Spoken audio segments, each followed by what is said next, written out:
Yes, sir. Yes, sir. Yes, sir. Yeah, yeah, yeah. Lord Brunson back at you with the back at you, and I'm the best reporting on the Eagles. Listen, before we get into the meat and potatoes, I gotta just say thank y'all. Everybody that been copping the Hurt Season merch, man, is going up, is going up, is going up. Beanies, all of that stuff available.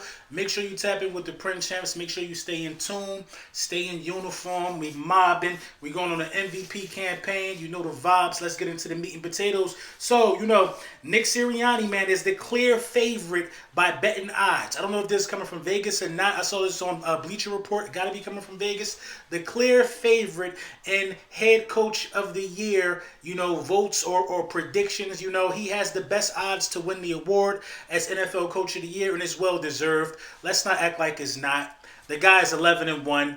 The guy has, had a hand in revolutionizing the RPO and how it is used to attack multiple defenses around the National Football League.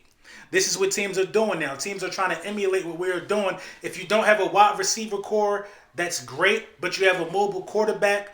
They're trying to run the style of offense that the Philadelphia Eagles have. But what we have is a wide receiver core that's great, a mobile quarterback who could throw and pass, which makes it so difficult for us to guard.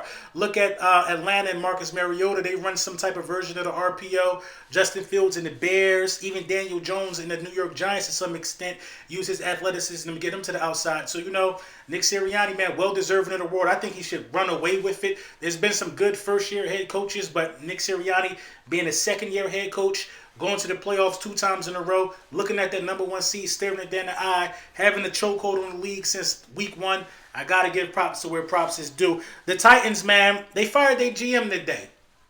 I don't know if it was today or it was after the Philadelphia Eagles put that beating on them. The Tennessee Titans reportedly fired a GM. Could it be because, they have A.J. Brown is better than all of their receivers combined, got more touchdowns than them. Of course, they would have more yards. A.J. Brown got more explosive plays than them combined. A.J. Brown is better than every wide receiver combined on their wide receiver group. And, the GM, instead of paying A.J. Brown, decided to send him away and draft a replacement, and none of it has worked out for them in the passing game at all. The defense is terrible. The morale of that team has went down, since A.J. Brown. Listen, they still have a winning record. So I think the A.J. Brown thing, it really tells a tale, man. You were in the AFC Championship, man, with A.J. Brown. You were in the playoffs last year. A.J. Brown had a 200-yard game as a Tennessee Titan, I believe, in the playoffs. It was something wild. He had a crazy game last year in the playoffs with the Tennessee Titans, and you elect to move away from a guy like that who wasn't even 25 at the time. You ain't want to pay him what he was worth, and then you got to go see him, and he cooked you the way he cooked you. Yeah, we got to fire you. You know what I mean? It is what it is, though, man. Robert Quinn is on IR. The pick of Robert Quinn, I was really, really excited for. I'm still hopeful. We 11-0, so I'm not going to talk bad about the pick. I'm not going to make it seem like, we could be down. You know what I mean? An absorbent amount of just, talent or picks, because Robert Quinn hasn't really panned out the way a lot of people would expect him to pan out during this part of the season. But like I said, we 11-1. The talk is he's getting the knee scope. He's going to miss the next 4 games, and we know he will be a full participant when it comes playoff time. So to know you got a guy of Robert Quinn's, expertise coming back into the fold around playoff time, you know what I mean? That should be good for us, man. Getting this number 1 seed, I guess we got to win 4 out of the next 5, and that's how we are able to achieve these things. That's how we're able to make these things happen, and I think we got the skill set and the guys on the roster to do it. So this actually, opens up a spot on a 53-man roster, and it opens up a spot on the practice squad with Robert Quinn being gone. A lot of moves being made behind the scenes. You might be getting Maddox back this week. I think he's eligible to return from IR this week. Jordan Davis returned last week.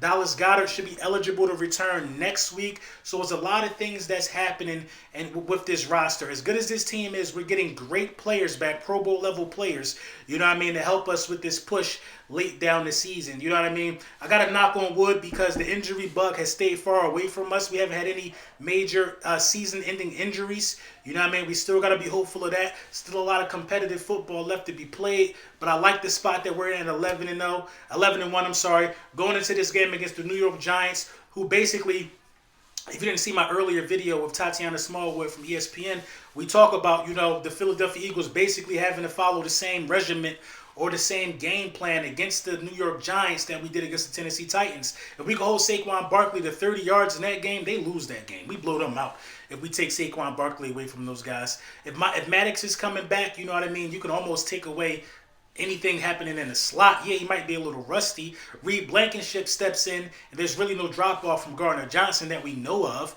We haven't seen anything yet, and I doubt Daniel Jones is going to be the one to exploit it. So I'm really, really excited about where this team is at 11-1. Excited about the guys that we have coming back off IR, and I'm excited about the overall health and mental state of the team. Win next week, you're in the playoff. Win this week against the Giants on December 11th, you got yourself a playoff berth. Let's make it happen.